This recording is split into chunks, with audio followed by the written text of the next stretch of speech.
আসিস না, নাহলে এমন কোন আন দিব না কমর তোমার হজড়ান দিব, বুঝলিস? চল যা, আমি বলছি আর শ্বশুর ঘর যাবো নাই, যাবো নাই, যাবো নাই, তুই চলে যা। না যাব, আমি তোমার সঙ্গে যাব। না দেবো, আমি তোমার তাই দেবো। হ্যাঁ বলে গেছি, আমার পেছু পেছু আর আসিস না, নাহলে এমন গড়ান দিব না। কি বলছি?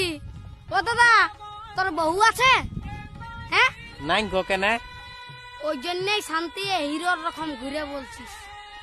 আমাকে দেখ, আমার আলোক কিটিয়া পেছনে পেছনে, আমার পেছনে পেছনে আসছে, বুঝলি? দেখ তো কোথায় যাবে গো বউটা? তোর পেছনে পেছনে যাবে নাহলে কি আমার পেছনে আসবে? তোর পেছনে পেছনে কেন যাবে? আমার বউ তোর পেছনে পেছনে কেন যাবে? আমার বউ আমার পেছনে যাবে। হে হে, চ চ চ, আমার বউ আমার পেছনে যাবে, চ চ। বিয়া করে লোকটা পাগল হয়ে গেছে। বুঝবিস, বিয়া করবি তখন বুঝবিস। আয় দাঁড়াই আছি, চ চ।